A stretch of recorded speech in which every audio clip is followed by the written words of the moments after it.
See, what happens is most radio stations, when their key people go on holidays, they drag out somebody who's got no idea what they're talking about. Well, we are exceptionally fortunate that when we have someone missing, we have a first-class substitute, and she is on the line. Her name is Sienna Mannix. Good morning to you, Sienna, and Happy New Year.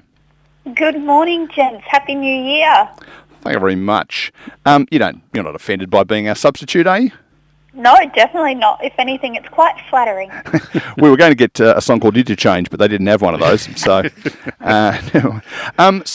women's sport. We should say good morning to Elise, who I spoke to Elise earlier in the week, and she sounded like Jonathan Brown. She got a voice like this. She doesn't have the dreaded, but she did have a croaky voice and asked if you wouldn't mind stepping in. Oh gosh, there's some big shoes to fill. Yes, a size 8, she said. In a boot, it's a size 7. What's going on in the world of women's sport today?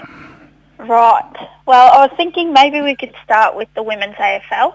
Sure, good idea. We've got Paddy Hill coming in after 10, you know. Oh, perfect timing then. Yeah. So obviously the women's 2022 season's just started. Last night was the second game for the Melbourne Demons and their second win against Richmond.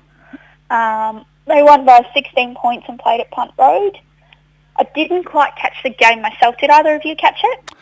No, we did not. But what I'm noticing, Sienna, from a few of the old pig-headed, non-believing folk, it's getting better, that women's footy. It sure is. Whether it's the offence or the defence, they're definitely... Oh, hang on a minute. I don't know whether Neil gave you the rules of the Two Blokes Chatting Radio Show, but we don't have that. We have the forwards line and the back line. We attack and we defend. We don't do defence and we don't do offence. They're just little rules I thought I should bring up to date with. But carry on. Yeah, that's his long run. Oh gosh, now I've been added further in the show. Yep. So yeah, I've noticed, looking at the highlights and reading up from last night's game, that they had an interesting change in placement for Daisy Pearce. She moved forward, but she started the game in the back line. A running defender. Yeah. Almost like a quarterback. Oh, stop it. Stop it. Here we go. Oh dear, that's another rule. No quarterbacks. No American football references in our great game of Australian rules footy. So have you watched a bit of the footy, and you made a comment about it being better. You're seeing that some of the younger players coming in are really a lot more adept than some have been in the past. Yeah, definitely. And I feel like now, with the current COVID situation and the ruling about having 16 primary listed players and 5 top-ups in each game, I feel like it's giving these younger players something further to drive for. Yeah, and I think it's a little bit similar but different, obviously, to the 23rd man rule that the VFL brought in a few years ago, where someone who normally wouldn't get a run is included in the side and everyone has to do it. So I think from that point of view, it's really good. I guess the girls who are coming through are probably sort of 17 or 18 years of age in many cases, and therefore, maybe 18 or 19, therefore are probably pure footballers rather than converted netballers or converted whatevers.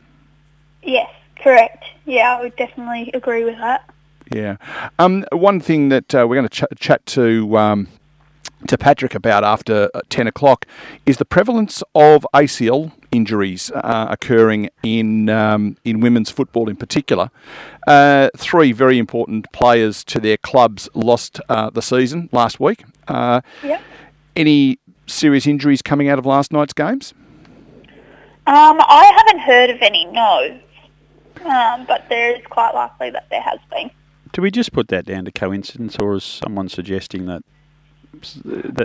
I just can't imagine that there's anything ridiculously untoward. It's got to just be a fluke, hasn't it? No, there was a doctor Dr. Peter Bruckner, I think his name is, yep, that used to be the Australian cricket doctor, and he was talking about the fact that there are research projects going on around the structure of the women's legs, as distinct from how the men's legs are put together in terms of the strength factors and stuff, and in fact also looking at whether or not menstrual cycles come into play.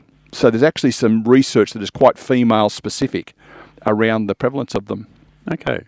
So the structure of the knee and maybe there might be a Physiology. need for different types of training to support Potentially, the yeah. change in physiology. Yeah. Right. So just that was all very serious all of a sudden. Well, wasn't it? but it's important though. Yeah, absolutely. If that's going to be a trend, Yeah. losing 3 best players out of a competition 1 week, maybe one the next, and 2 again and another 3, and you get to the end of the year and you've got 18 or 20, that's very concerning. Oh, and at an early edition of the Long Run, we'll come back to you in a minute, Sienna. Apparently, there were 2 superstars of the comp, Izzy Huntington and Brianna Davey, did their knee last week. Oh, and Kate Lutkins from Brisbane, who incidentally is our vice captain, was the All-Australian fullback 3 out of the last 5 years, and was best on ground in the grand final. But let's not worry about her being a star. Sorry, that was the Melbourne media. Hello, Sienna. Back to you. What else is going on in women's sport? Thank you. So on top of the ACLs, you've also got Dakota Davidson, who sprained her foot. So she's out for another 4 to 5 weeks, and she's with the Brisbane Lions. So dare say they're feeling it at the moment. And similarly, you've got the Western Bulldogs, Kirsten McLeod, out with a concussion. So she's out for the rest of the season. So they're definitely feeling it. But with that said, some very exciting news came out yesterday for the Bulldogs, and I'm actually quite happy to be announcing this. Jemima Woods has just signed with them. Young 18-year-old. She's come through. Honestly, from the interactions I've had with Jemima, you will not find a more passionate football player, and that's saying something because the women are very passionate. But this girl, I'm excited to see where she goes. Sienna, we have drafts in the women's football like we do in the men's footy. So how do we, after the end of round 1, sign someone new in this system? How does that work? So Jemima was kept on as I'm trying to think of the correct terminology, but she was kept on training with them, and she was sort of left on that list to be next called up. Yes, sort of a pre-season fill-up, if you will. Okay. To be fair, Sienna, at the moment, given the way the Brisbane team and the Bulldogs are going with their COVIDs and stuff, you and I might get a run. Maybe not you, Neil. Yes, that'd be a sight for Yeah, it's very exciting for her, obviously, and you've seen a bit of her, obviously. Yes, yeah, I've spoken to her and her family, and I can just imagine the excitement going on in that household. It must be pretty exciting to be in that situation where your kid, who you've taken from pillar to post to get to training and all that sort of stuff for 13 years probably, suddenly finds themselves on a senior list. Yeah, I mean, I know she trains almost every single day. They're taking her currently from Bacchus Marsh all the way into Footscray just for training with the Bulldogs. That's not even the training she does externally outside of that. And I just know, yeah, like I said, very passionate. So I know it takes out a toll on the whole family, but I can only imagine how excited they'd all be. Good on your mum, good on your dad. And before we let you go, something about the women's cricket. There's an Ashes series coming up. Yes, so the Ashes series is actually starting up end of Jan, the 28th. So we've got that game being played in Canberra. Sorry, those tests. Sorry. Yeah.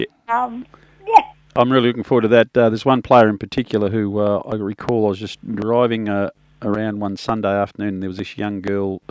She was only 18 years of age, had just been selected to tour New Zealand with the Australian women's team. Her name was Darcy Brown, opening bowler, and she was just taken on as a project player then. This was probably a couple of years ago, but she's had a really, really big WBBL and is in this squad and will probably take the new ball for Australia, and she'd only be perhaps just 20 now if she was, but very exciting bowls. Quite quick for women's level, and we've got a lot of now household names, but this is one that I think could be their next real marketable project, and I'm looking forward to seeing how she develops, in particular during this Ashes series. She's disappeared.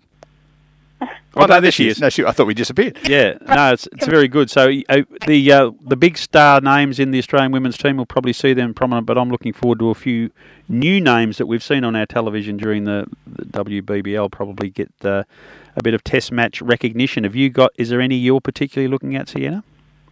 Oh, look, I feel like we were talking earlier with the football, the cricket, it's, again, each season, it's just these women are performing at rates that are almost unbelievable.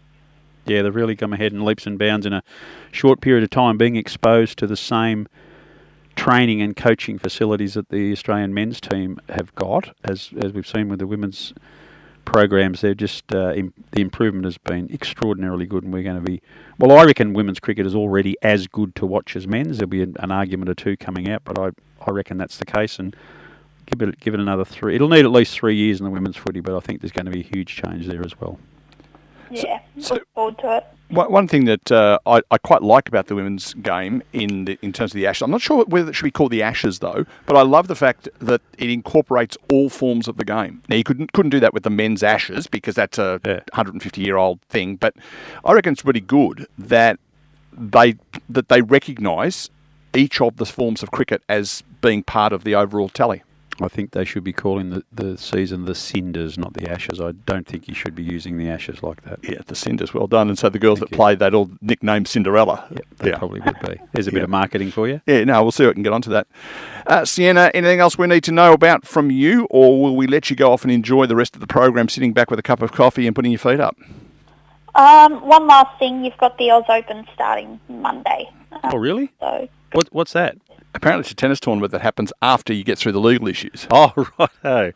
And it would be nice to have a good news story. And Ashley Barty is certainly one of those. And I think all followers of the game will be focused on her rather than all the other crap, hopefully.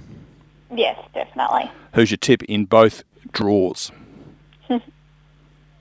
Sienna, who do you tip in both? Oh gosh. That's a tough one. That's honestly a tough one. Thank you. That's a good question. I'll give you that. Yeah, all right. Well, we'll ask you next week because some of if you're around, not around next week, are you? And Elise might be back in 2 weeks. Send us a postcard or send us a text on 04999 radio and tell us who you think, and then we can tell the world. I'll be letting you know. Thank you very much. Sienna Mannix, it's always great to have a chat to you. Thank you for stepping up to the plate. Well, I don't know when. We should have the outgoing theme for Sienna being "When Will I See You Again" by the 3 Degrees. Thanks for being part of the program. We shall talk to you soon. Thank you both. See you, Sienna. All the best.